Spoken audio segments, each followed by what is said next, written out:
हाँ जी, ले आई मैं सीयूटी के लिए चैप्टर सेकंड। आप लोगों का आपका इंतजार खत्म हुआ, चैप्टर सेकंड में ले आई हूँ सीयूटी का।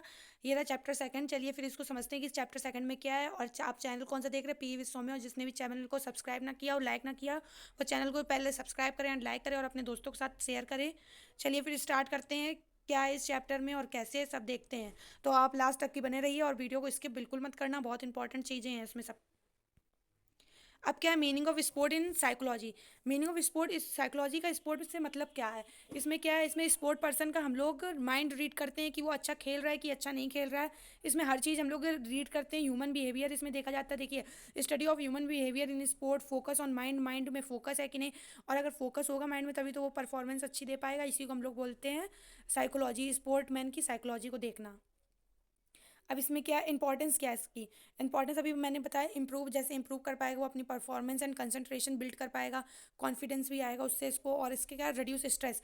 इससे क्या है, मैं अगर ये स्पोर्ट खेलते हैं तो उससे हम लोगों का स्ट्रेस, माइंड रिलैक्स रहता है, स्ट्रेस नहीं आता हम लोगों को ज़्यादा। ये होता है इसका मतलब। अब चलिए पर्सनैलिटी समझते हैं। पर्सनैलिटी क्या होता है। पर्सनैलिटी एक, आप जैसे किसी को नहीं जानते और आप उसकी पर्सनैलिटी से जज कर रहे हैं, जैसे ये इंसान तो मोटा है, आपने उसको पर्सनैलिटी उसकी बता दी, आपने दूर से देख के कि मोटा, आपने उसकी अंदर की पर्सनैलिटी नहीं देखी, आपने उसकी बाहर की पर्सनैलिटी देख ली। अब कोई इंसान वो बिल्कुल दुबला पतला, तो आपने उसकी पर्सनैलिटी देख ली, अरे ये तो दुबला पतला, उसका आपने पर्सनैलिटी जज कर दी। इसी को हम लोग बोलते हैं पर्सनैलिटी। अब क्या है, इसमें टोटल बिहेवियर और पर्सन, और आपने उसका बिहेवियर नहीं देखा, उसका कुछ नहीं देखा, आपने सीधे उसको मोटे और पतले से जज कर दिया। इसमें क्या होता है, पर्सनैलिटी देखी जाती है, टोटल बिहेवियर और person, all for dynamic organisation. अब क्या है, आगे चलिए बढ़ते हैं। आगे क्या है, आगे है टाइप्स ऑफ पर्सनैलिटी। अब जैसे टाइप ऑफ पर्सनैलिटी कितनी होती है, introvert, extrovert and ambivert. Introvert कौन होते हैं, जो अपनी ही दुनिया में रहते हैं, उन्हें किसी से मतलब नहीं होता है, अपने में ही करते हैं और ज़्यादा उनका फ्रेंड सर्कल नहीं होता है। एक्सट्रोवर्ट कौन होते हैं, एक्सट्रोवर्ट वो लोग होते हैं जिनका फ्रेंड सर्कल बहुत बड़ा होता है एंड बहुत ज़्यादा वो लोग हर इंसान के साथ पार्टिसिपेट करते हैं। एम्बीवर्ट वो कौन होते हैं, ये दोनों, इन दोनों के कम्बिनेशन होता है। एम्बीवर्ट इन दोनों का कम्बिनेशन होता है, इन दोनों को मिला के एम्बीवर्ट आता है। अब क्या है मोटिवेशन। मोटिवेशन क्या है, इनर ड्राइव। मोटिवेशन एक दो टाइप के होते हैं, वो अभी बताऊंगी। मोटिवेशन जो अंदर से आता है वो तो बहुत दिन तक की टिकता है, लेकिन जो बाहर से मोटिवेशन आता है वो ज़्यादा दिन तक की नहीं टिकता है मोटिवेशन हम लोगों का।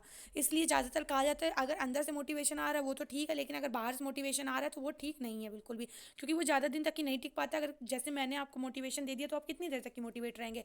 अगर आपको मोटिवेशन है तभी तो आप सीयूटी की तैयारी करेंगे, और अगर आपको मोटिवेशन है ही नहीं तो आप सीयूटी की तैयारी करेंगे नहीं। इसलिए मोटिवेशन बहुत ज़्यादा ज़रूरी होता है।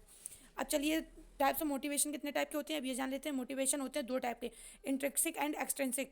इंट्रिंसिक क्या होता है, जो अंदर से मोटिवेशन आता है कि आपने कोई गोल बनाया है, उस गोल को अचीव करना है, आपके अंदर से मोटिवेशन आया है, तो आपको जैसे सीयूटी में 90% लाना है, तो ये आपका अंदर का मोटिवेशन है, अब आप उसको अचीव करके ही मानेंगे। एक्सट्रिंसिक क्या होता है, एक्सट्रिंसिक जो आपने जैसे वीडियो देख लिया कोई भी, आप उससे मोटिवेट हो गए, लेकिन आप ज़्यादा देर तक की मोटिवेट नहीं रह पाएंगे, क्योंकि आपने वीडियो देखा, जितनी देर वीडियो देख रहे हैं, जितनी देर वर्क कर रहे हैं, उसके पता भी आप उतनी देर तक की तो एक्सट्रिंसिक है, उतनी देर तक की आपका मोटिवेशन है।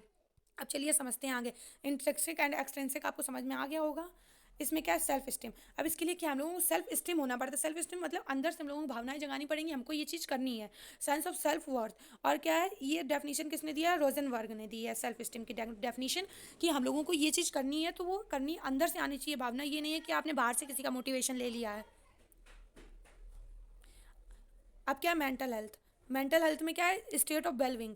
मेंटल हेल्थ क्या है, जो मोटिवेशन दिमाग से भी आए, अच्छे से आए, और मेंटल हेल्थ तो बहुत ज़रूरी है।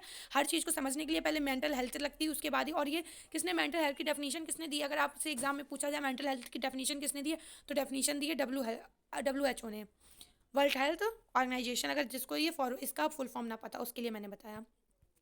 अब क्या है साइकोलॉजिकल टेक्निक्स। टेक्निक्स क्या है, अगर हम लोग साइकोलॉजी का मतलब क्या है, किससे साइकोलॉजी, हम लोग अगर दिमाग से काम करेंगे तो क्या होगा, हम लोग अच्छे से गोल सेट कर पाएंगे, इमेजिनरी हो पाएंगे, रिलैक्स कर पाएंगे अपने माइंड को। अगर आपने एक गोल सेट कर लिया तो आप रिलैक्स रहेंगे, नहीं तो आप एकदम से कोई चीज़ करेंगे तो वो नहीं हो पाएगी और आप रिलैक्स भी नहीं रह पाएंगे। ये होता है। अब क्या है sociology in sport. Sociology in sport में क्या है, study of society and sport interaction.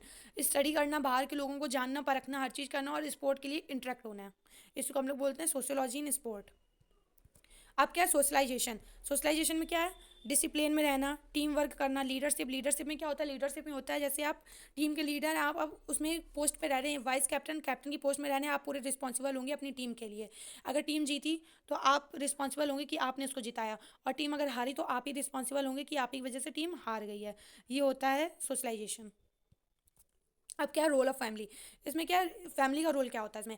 अब फैमिली आपको इंकरेज कर रही, सपोर्ट कर रही है, अगर आपको फैमिली इंकरेज नहीं करेगी, सपोर्ट नहीं करेगी, तो आपका भी मन नहीं करेगा, अरे नहीं मैं ये सब काम नहीं करूँगी। इसी वजह से इसमें रोल फैमिली का भी बहुत अच्छे से होता है, अगर रोल फैमिली का नहीं होगा तो आप कुछ भी नहीं कर पाएंगे। इसलिए इसको क्या बोला जाता है, रोल ऑफ फैमिली। अगर आपको सपोर्ट अच्छा मिल रहा है, इंकरेज आप हो रहा है, अगर इंकरेज आपकी फैमिली आपको नहीं करेगी तो आप कुछ भी नहीं कर पाएंगे। इसलिए इंकरेजमेंट बहुत ज़रूरी है फैमिली का। चलिए आगे बढ़ते हैं। Role of coach. अब कोच का रोल क्या होता है, इसमें कोच का रोल क्या होता है, गाइडेंस देता है, ट्रेनिंग देता है आपको। कोच का यही होता है, कोच आपको सिखाता है कि कैसे खेलना, कैसे बेटर परफॉर्मेंस देना है, जाके क्या करना है, कैसे करना है, हर चीज़ वो दिखाता है, सिखाता है और दिखाता है। अब क्या, group of question, unity of in team. अब आपको एकता बनानी पड़ेगी एक टीम में। एकता नहीं होगी तो क्या, जैसे कि आप देखिए हम लोग किसी रेस्टोरेंट में खाना खाने गए, ठीक है, वहाँ पे अगर मैच चल रहा है, मान लीजिए वहाँ पर अगर मैच चल रहा है और मैच में अगर आप एक दूसरे को जानते भी नहीं फिर भी आप एक यूनिटी बना के बैठ जाएंगे, और क्या पता उससे आप यूनिटी बनाएंगे तो इससे आपकी फ्रेंडशिप भी हो जाएगी, फ्रेंडशिप होने के बाद एक दूसरे से आप बात भी करने लगेंगे और आपकी वहाँ से फ्रेंडशिप भी बिल्ड हो जाएगी। इसको बोलते हैं यूनिटी इन टीम, टीम की यूनिटी बढ़ जाएगी इससे। अब क्या है, एमसीक्यू। एमसीक्यू अगर आपको चाहिए तो आप कमेंट करिए और बताइए, एमसीक्यूज़ मैं बनाऊंगी, मोस्ट इंपॉर्टेंट एमसीक्यू आपके लिए लाऊंगी मैं। आप बस कमेंट कर देना दीदी मुझे एमसीक्यू चाहिए। और जिसने भी चैनल को लाइक ना किया और सब्सक्राइब ना किया, और चैनल को लाइक कर दो, सब्सक्राइब कर दो और फॉलो कर लो। Love you all, bye bye, ta-ta. और ऐसी छोटी छोटी सीरीज़ देखने के लिए चैनल को जल्द से जल्द सब्सक्राइब कर लें, लाइक कर लें। Bye bye, tata. फिर से मिलेंगे चैप्टर 3 के साथ। Bye bye bye bye bye.